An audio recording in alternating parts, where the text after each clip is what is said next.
Hello friend, welcome back to my channel Nikita's corner. आज मैं आप सबके साथ एक और ब्लॉग शेयर करने जा रही हूँ। तो मेरा ब्लॉग इस तरह से है कि हम लोग जा रहे थे सत्संग, तो अचानक मैंने सोचा क्यों ना इसका भी व्लॉग शूट कर लिया जाए, क्योंकि मैं और भी ब्लॉगर्स को देखती हूँ तो वो अपनी daily life daily routine share करते हैं। तो मैंने सोचा क्यों ना मैं भी अपना डेली रूटीन कुछ शेयर करूँ। तो मैं रोज़ तो सत्संग नहीं जाती, लेकिन वीक में 2 3 4 बार जब भी सत्संग का मौका मिलता है तो सत्संग जाती हूँ। मुझे सत्संग करना बहुत पसंद है, तो मैंने सोचा क्यों ना आप सबके साथ भी शेयर किया जाए। तो हम सत्संग के लिए निकल आए हैं बाहर, और मैं बाइक से जा रही हूँ। तो रास्ते में ही मैंने सोचा था कि व्लॉग बनाना है, तो वही मैं बोल रही हूँ कि हाँ, हम घर से नहीं सोचा था कि व्लॉग बनाना है, और रास्ते में याद आया तो मैंने वहीं से कैमरा ऑन किया और व्लॉग शूट करना शुरू कर दिया। तो अब हम जा रहे हैं सत्संग भवन हमारा सिंगार नगर में है, तो बस वहीं के लिए हम लोग निकलते हैं। हम लोग बस पहुंचने वाले हैं, बहुत ज़्यादा दूर नहीं है। हम लोग पिकेडली होटल के पास पहुंच चुके हैं, और ये है आलमबाग नहर, और यहाँ जाम ना मिले ऐसा हो ही नहीं सकता। बस यहाँ से थोड़ी दूर पे ही हमारा भवन बन। ट्रैफिक पार करने के बाद अब हम भवन पहुंच चुके हैं, और टाइम था 3 बजे से, और हम 3:30 बजे पहुँचे हैं। एज़ ऑलवेज़ हमेशा की तरह आज भी हम लेट ही पहुँचे हैं, और यहाँ सत्संग शुरू हो चुका है। वैसे तो यहाँ पे फ़ोन अलाउड नहीं है, फ़ोन स्विच ऑफ करके रखना होता है, लेकिन फिर भी आप लोगों के लिए मैंने रिस्क लेके अपना फ़ोन ऑन करके रखा हुआ है। साइड में रख दिया है मैंने, मुझे नहीं पता है क्या शूट हो रहा है क्या नहीं, फिर भी आप सबको दिखा रही हूँ। मिलती वो लड़की पंडितान कहेंगे जो हम खाते हैं वही वो भी खाएंगे, और जहाँ हम लोग सोते हैं वहाँ वो सोएगी। आप ले आना उसको, बिटिया को। जैसे और कहता है आनंद आ गया, मजा आ गया।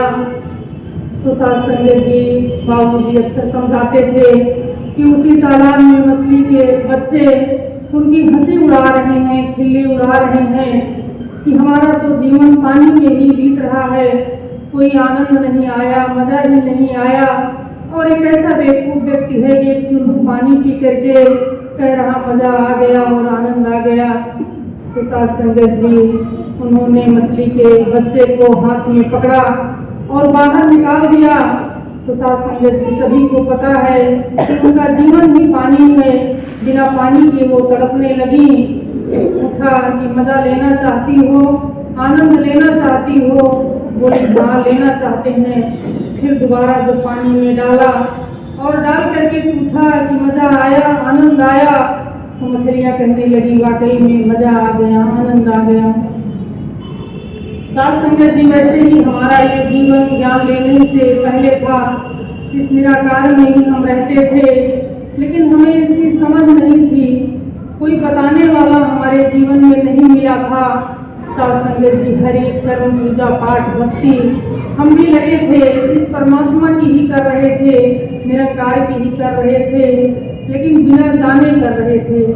लेकिन आप जैसे संत महात्मा जब जीवन में आए तो उन्होंने बता दिया कि उसी मछली की तरह कि जैसे वो पानी में रह रही है, सात संगत जी ये समझ दे दी कि ये निराकार है, तुम्हारा जीवन इसी में चल रहा है, इसी में रह रहे हो, इसी में उठ रहे हो, बैठ रहे हो, सांसें ले रहे हो, इसी का दिया हुआ खा रहे हो, इसी की दी हुई सुख सुविधाएं, जीवन सांसें सब कुछ जो कुछ तुम्हें मिला है इसी का दिया हुआ मिला है। सात संगत जी समझा दिया तो बात समझ में आ गई कि जिस परमात्मा को हम दूर बताते थे, कहीं वो आसमान की तरफ इशारा करते थे, कहीं धर्म स्थानों की तरफ, कहीं मंदिर की तरफ, लेकिन सात संगत जी बात जब समझ में आई, जब रोशनी मिल गई, इस निरंकार के दर्शन हो गए, तो सात संगत जी वाकई में जीवन में मजा आ गया, जीवन में आनंद आ गया। सात संगत जी सदगुरु माता मुझे अपने विचारों में अभी बता रही थी कि कोई एक दो दोस्त काफी दिनों के बाद मिले, तो उन्होंने पूछा, दोस्त आपस में मिलते हैं तो अक्सर हम जिक्र करते हैं कि पूछा कि तुम क्या काम करते हो? तो एक दोस्त ने बोला कि मैं जो है गुलाब का फूल बेचता हूँ, यही मेरा कारोबार है, इसी का बिजनेस मेरा है, इसी से मेरा परिवार चलता है, फूल के व्यापार से। तो दूसरे से पूछा,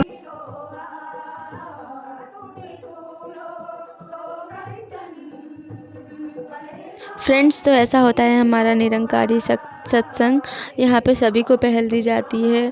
हमारे में से ही किसी भी एक को नाम अनाउंस करके बुलाया जाता है, फिर वो अपनी रचनाएं जो भी विचारों से या गीत संगीत जो भी उनके मन में होते हैं विचार, वो सबके सामने रखते हैं। फिर अंत में स्टेज पे बैठे होते हैं जो हमारे महापुरुष, इनके द्वारा हम विचार सुनते हैं और इसी तरह से सत्संग पूरा होता है। बाद में प्रसाद लेके हम अपने अपने घर आते हैं। तो सत्संग में बने रहिए।